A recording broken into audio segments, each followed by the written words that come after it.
Assalamualaikum warahmatullahi wabarakatuh. Waalaikumsalam warahmatullahi wabarakatuh. Good morning. Morning, Miss. How are you today? We are fine, thank you. And you, Miss? Thank you. Gimana kabarnya?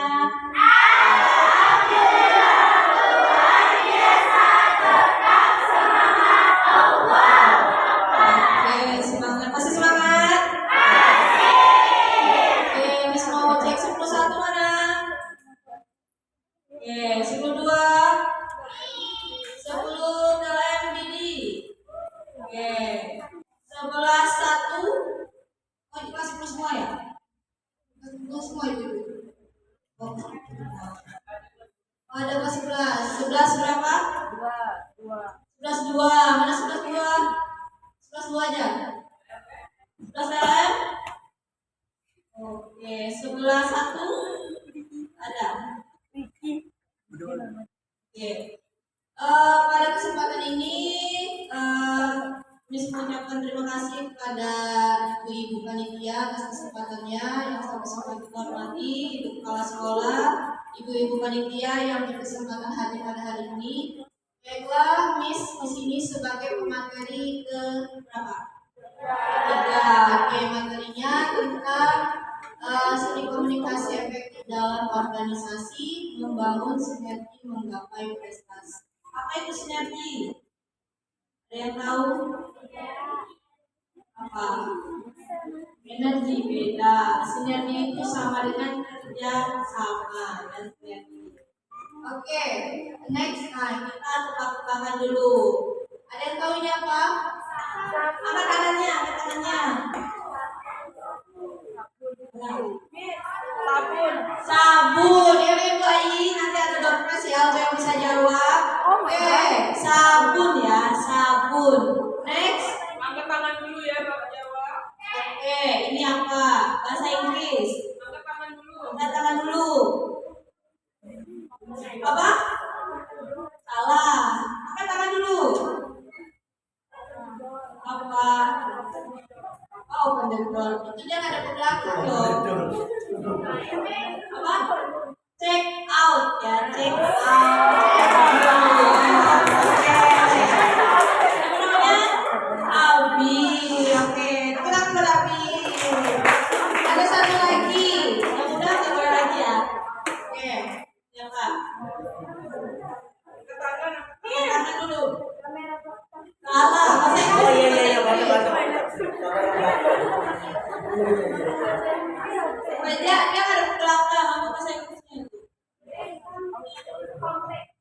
Salah, ini betul. Depannya apa? Itu kamera itu kan ada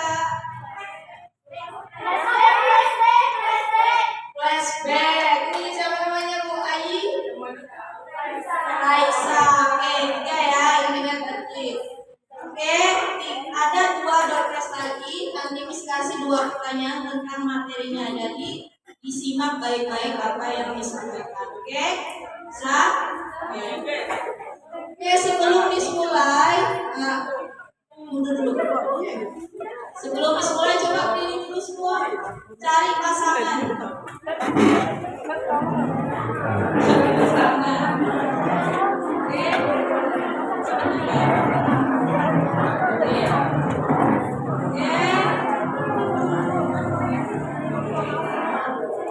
Sudah dapat pasangan?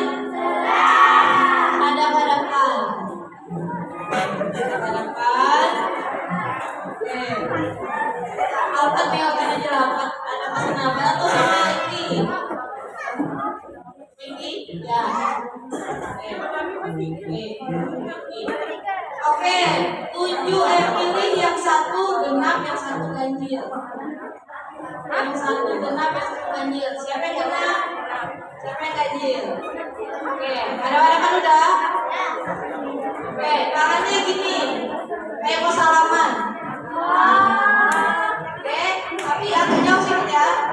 Oke, kalau Miss sebut angka genap, yang ganjil angka genap.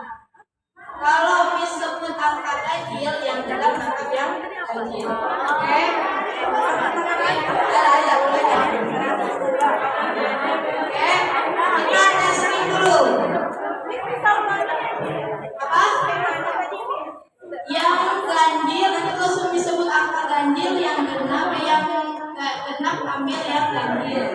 Kalau disebut angka genap, yang ganjil ambil yang genap. Oke, jangan terbalik ya. Oke, 2 tambah 3.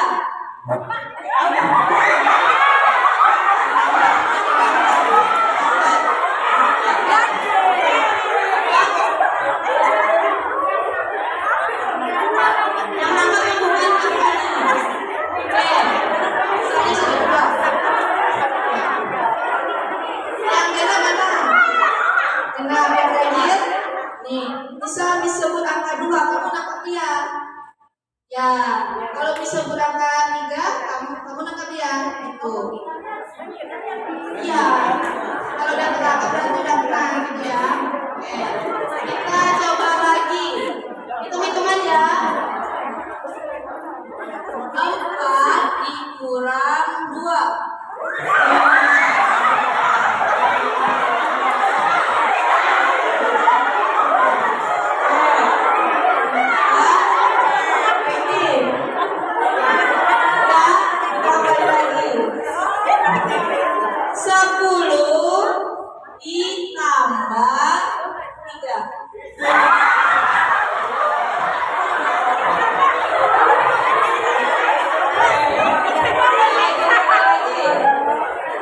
Konsentrasi. 3 ditambah 7.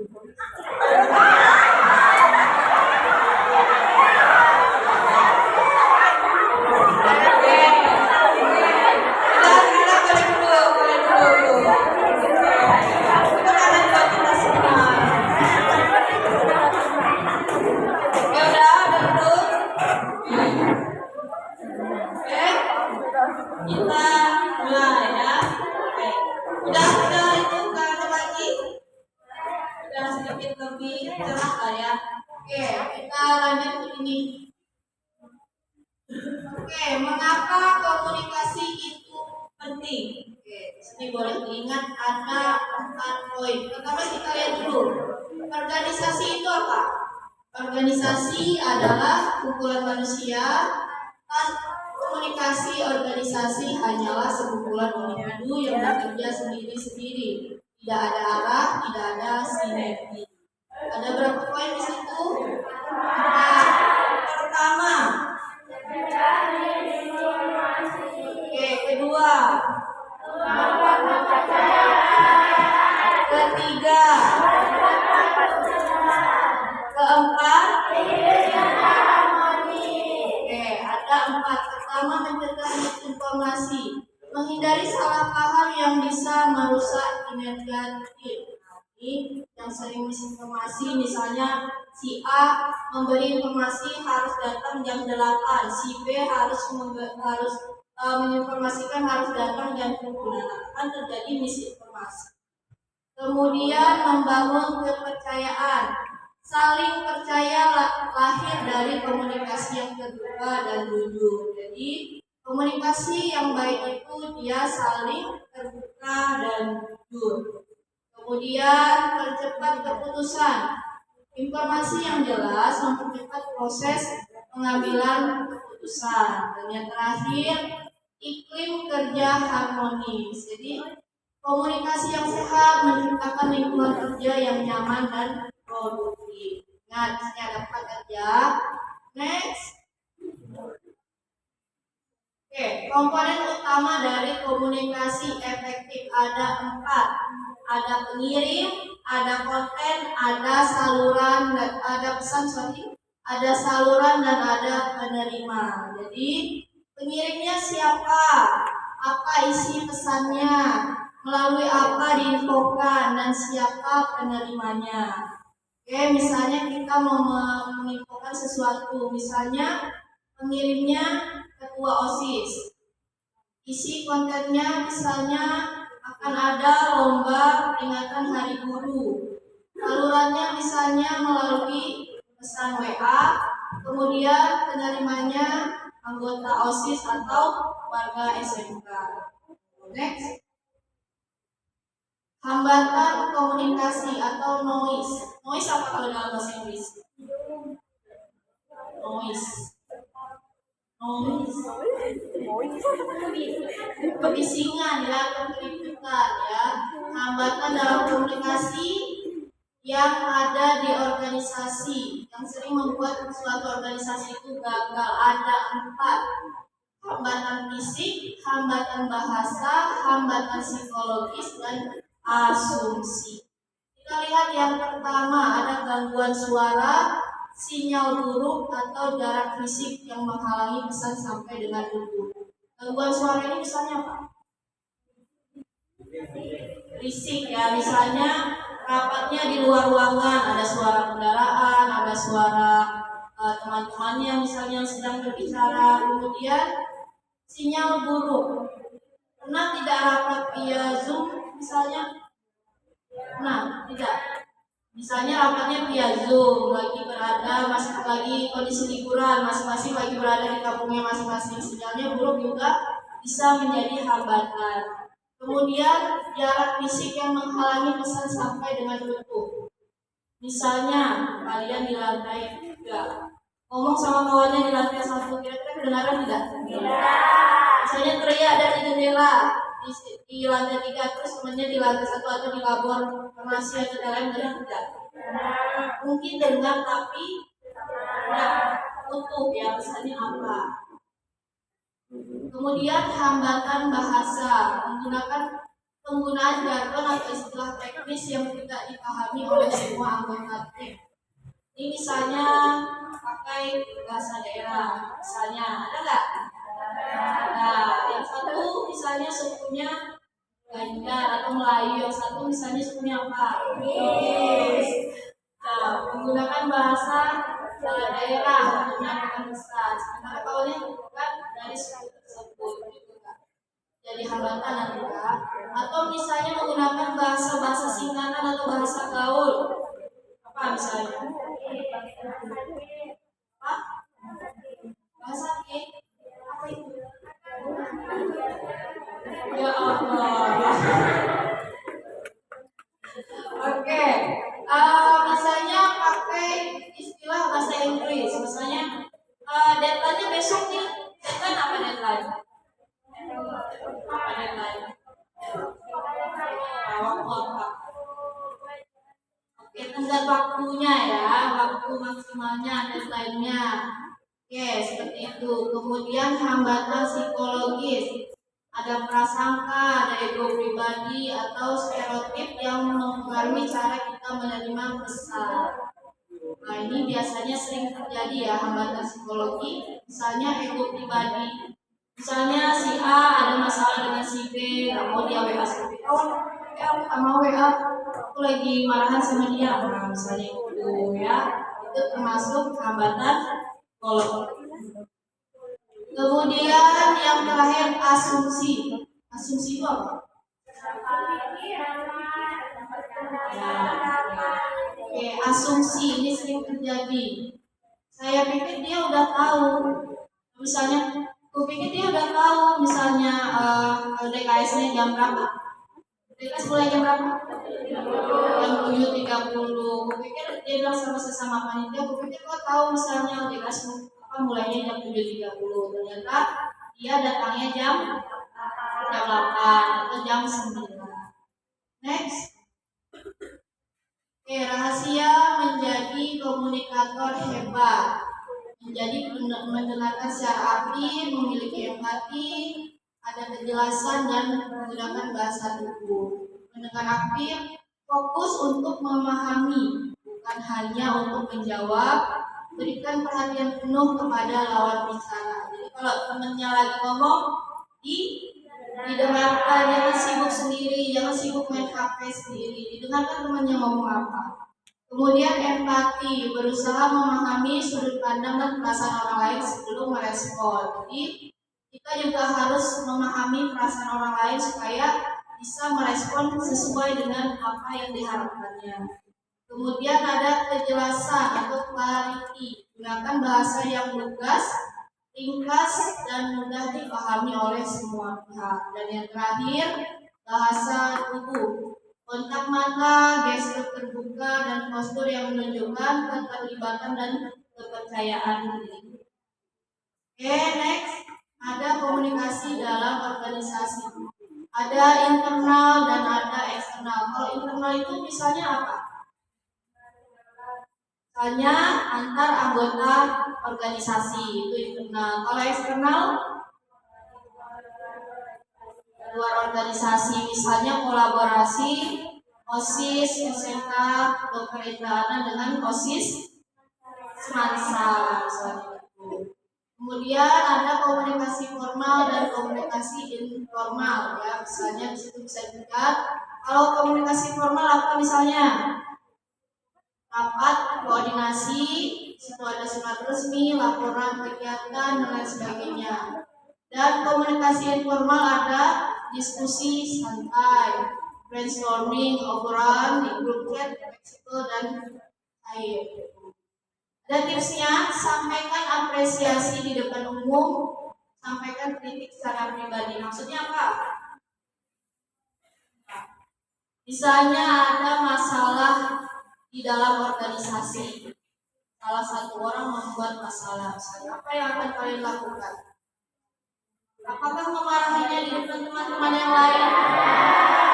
Atau hanya empat mata saja berdua menyampaikan tadi, kamu melakukan kesalahan ini misalnya. Selanjutnya, tolong diperbaiki, jangan diulangi seperti itu. Jangan mempermalukan orang di depan teman-teman yang lain gitu. Atau nanti dia sakit hati, mau lagi dia bergabung di grup atau di organisasi ya. Next. Oke, studi kasus, simulasi singkat. Coba dipahami skenario-nya. Identifikasi ada hambatan apa di situ. Tadi ada 4 jenis hambatan. Ini termasuk hambatan yang mana? Kemudian bagaimana cara memperbaikinya? Coba kalau ada yang berani, angkat tangan, silakan dijawab. Ya kan? Enggak.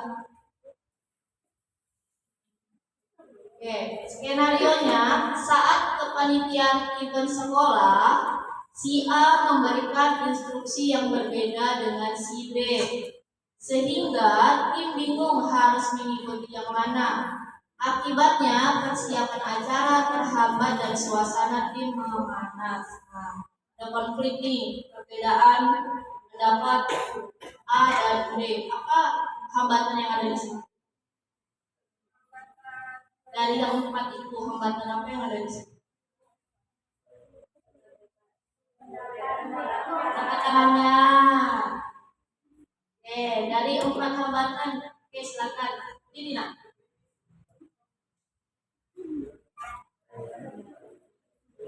Ada mic lagi ya Bu? Oke, silakan. Namanya siapa?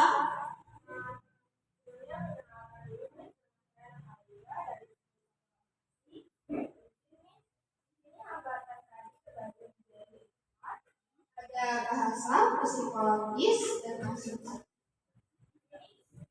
Ketika masalahnya itu adalah tidak terjalinnya komunikasi yang baik, maka letak masalahnya itu di bahasa.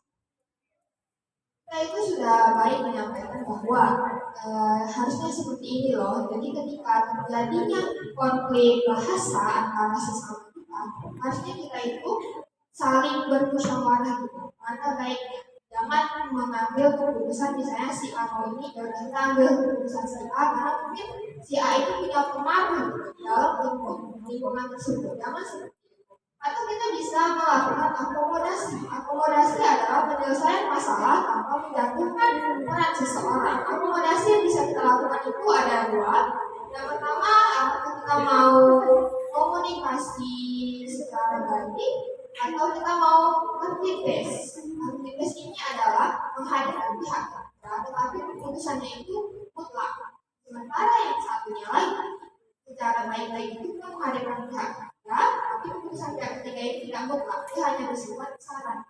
Jadi hambatannya itu ada di bahasa.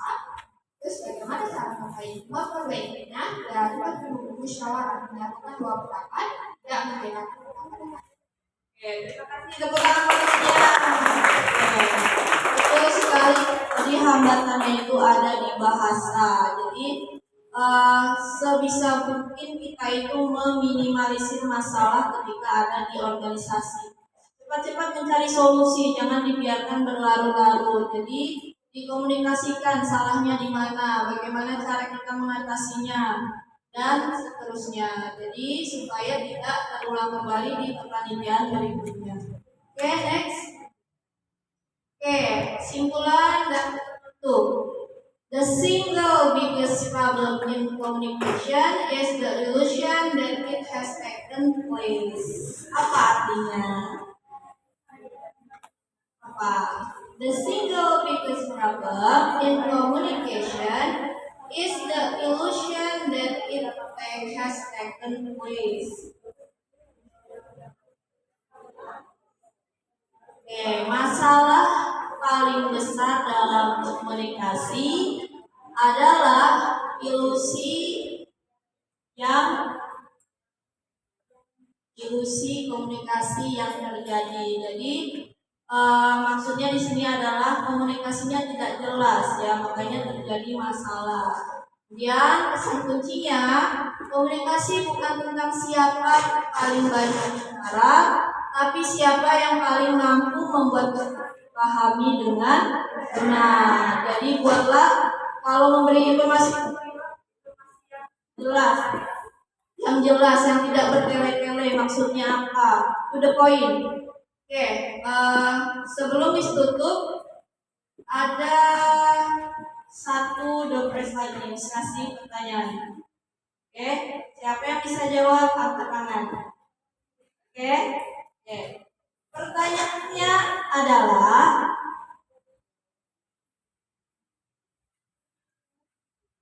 sebutkan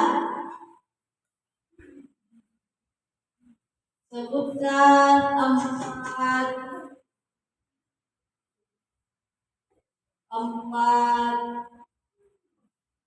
yang empat banyak anak kan?